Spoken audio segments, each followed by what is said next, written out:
And now we're going to take a look at the 42nd President of the United States, George W. Bush. Again, the 5 criteria we always look at are growth, finances, international politics, war and security, and the most important criteria of all, did they leave the country better or worse? If you're listening to this in 2025, 2026, this is the last president I'm doing in the series because I'm trying to follow loosely the 20-year rule, which most historian people that you will speak to will say you probably shouldn't talk about history that isn't at least 20 years old. And I'm already pushing my luck because the end of the Bush presidency was less than 20 years ago. But I'm kind of going on the theory that it's been more than 20 years since the beginning of the presidency, since the majority of the presidency, and maybe naively I'm thinking a lot of the Bush presidency consequences have already been played out. At some point, I probably will do Obama, and if I live long enough, Biden and Trump, and circle back to this series. And there may be presidents after this, but for now, this is the last one I'm going to do. I will do a retrospective that I'm going to release next year on President's Day that will have all of these summed up, and that I will kind of go back and probably revisit the rankings, move people up and down, do all that kind of stuff. But for now, this is where we finish. So in terms of growth, I kind of feel like you have to talk about the Bush presidency, about the ending almost, before you talk about the beginning. He inherited a budget surplus, and he inherited a strong economy, and he did inherit something that happened that was tragic, and that was 9/11. I don't think Bush is at fault for 9/11. I don't think Clinton's particularly at fault for 9/11. I think Osama bin Laden and Al-Qaeda are responsible for 9/11. And we can go back and forth about whether or not it was preventable. Terrorist attacks happen. The causal factors that led the Mujahideen to become the Taliban, to support Al-Qaeda because of funding mechanisms. We can go through all of that, and I kind of have loosely discussed that. There are a long series of decades of presidents we can blame for all of those factors that led to someone to specifically target the World Trade Center and attack the United States, and the blame still would fall on Al-Qaeda and on Osama bin Laden for making that choice. What we can be responsible for is the response that we have from that. So again, as I talked about with Bill Clinton, we're now in the point where I'm voting in these elections. This is not memory for, this is not, pure research for me. This is memory. And I'm trying to push the memory to the side and just look at the research so that I can assess them in at least a similar way that we've done to the rankings so far. But it's difficult because I know how the story ended. I know the progression. I remember all of this. I remember how the focus on Afghanistan quickly shifted to Iraq and not to Saudi Arabia, where actually Osama bin Laden came from, and how targeted that was and how intentional that was. And as I'm doing this series, I just did his father a few days ago when I'm doing these recordings and research, and the contrast between having a clear plan without mission creep. Maybe I even gave his father additional international politics credit because I could see just what a stark contrast it was to have someone who's like, yup, that's the problem. We're fixing on the problem. We're not going to let mission creep stay in place. We're not here to solve all the problems in the world, just the one we came for. And how that could have been what happened in Afghanistan. How if we had just stayed focused on taking the Taliban out of power to make clear that if anyone ever attacks the United States, there will be hell and fury that is brought down upon them. To make clear of a consequence for the action.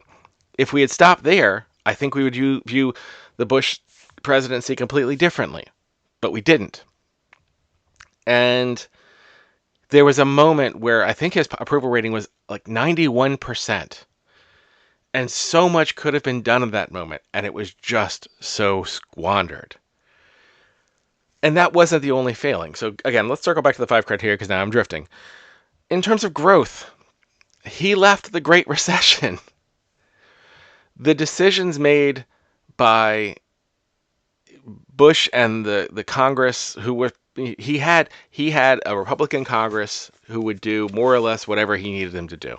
There were periods of time where the Democrats did take power, particularly at the end, and there was a block of time where I believe Jim Jeffords, I hope I'm getting the name right, flipped over some issues. But for the most part, he had the ability to push the agenda he wanted forward. And that agenda led to deregulation and lack of oversight in financial industries. And we had the warning with regards to Enron that we should have known that deregulation is problematic and that there could be problems. And the housing bubble kept growing and growing and growing until it exploded. That was all on his watch. He inherited a strong economy with some weaknesses, which again I attributed to Clinton. I made clear that the beginnings of deregulation, which happened on his watch, continued on. But at any point, I think that could have been addressed. I think that could have been stopped. The train was not moving so fast that it couldn't have been stopped, and it ended in the Great Recession. And also, throughout this, budget deficits still exploded. Even when spending was cut and deregulation came through, this this almost religious belief in the Laffer curve and that rising tide raises all ships allowed deficits to explode.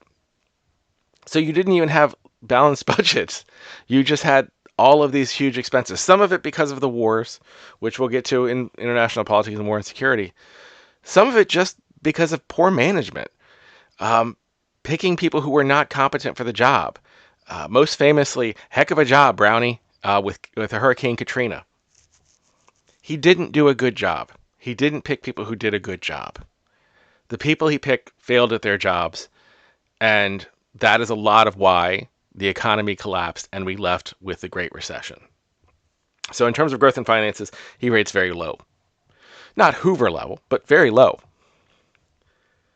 In terms of international politics, I don't know what more I can say other than the Iraq War was an utter and complete failure that took, again, his father left us this aura of invincibility after the first Gulf War that still was continuing on at this point. And maybe because he believed the hype. Maybe he believed in that aura that we could just go in and magically make places comply, that we'd forgotten all the lessons of Vietnam. We go into Afghanistan and we make it an occupation. We lose focus on what the mission is. We become the occupiers and we become the enemy. And we become what the Taliban can eventually point to and say, they're an occupying force. No one wants to be occupied by a third party. That's why colonialism fails. Colonialism fails because no one wants a person who does not live in their country, who is not part of their country and culture, to rule over them. And after a certain period of time, you will always have uprisings and revolts. It's not possible unless you allow people to become part of your culture and become part of your country, that they will simply continuously accept in perpetuity being in servitude. Even if not in Afghanistan being in servitude, being in debt, being dependent, and having the leaders that they're supposed to support because they believe in those leaders simply be props and puppets. Whether or not the intentions were good, it doesn't matter what your intentions are if the people of the country are not choosing their own leadership and are forced to comply at a gun. And we not only did it in Afghanistan, we did it in Iraq, which had nothing to do with 9/11. Mission creep on an unbelievable level. Nothing good came out of the... I don't say nothing good. That's not fair. I don't even think the intentions were bad. I do think, at the end of the day, I don't think George W. Bush is a bad person. I do think that the intention and the ideology was like, we're going to bring democracy to these places. We're going to fix the problems. But the road to hell is paved with good intentions. I am not a person who thinks this was an evil act done by evil people, even if the outcome was tragic and horrible. I am a person who thinks this was done by people who should have known better, particularly Donald Rumsfeld and Dick Cheney. They had been through this, they had seen this rodeo before with regards to Vietnam and learned none of the lessons. Hell, George W. Bush theoretically could have been drafted to Vietnam, so he should have known the lessons. A lot of people who should have known a lot better didn't. And so the outcome was horrible. Awful ratings with regards to international politics, near the bottom.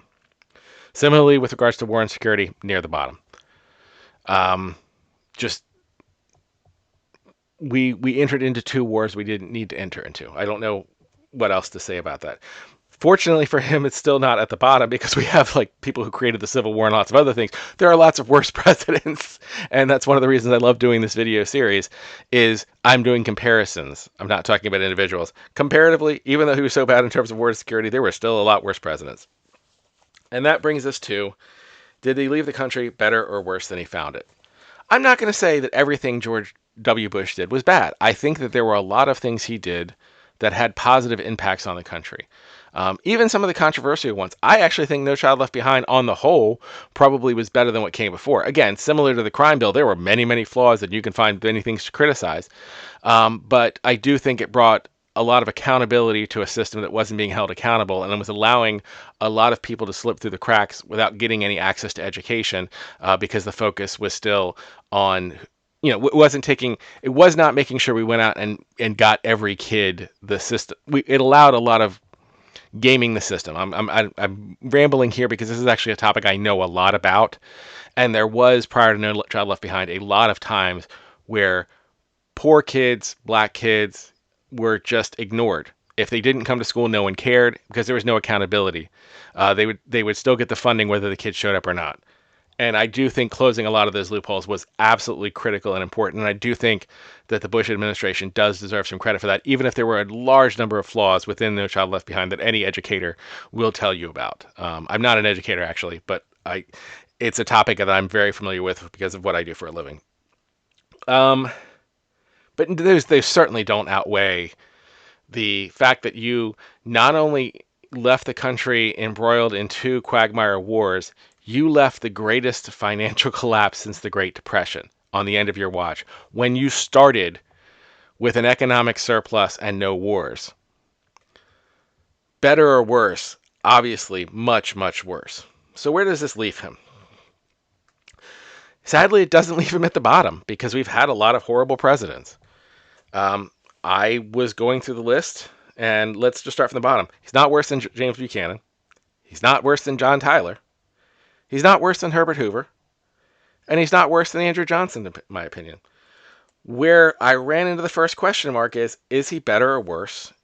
In terms of the scale, not in terms of a person, because in terms of a person, Nixon is far worse than George H.W. Bush.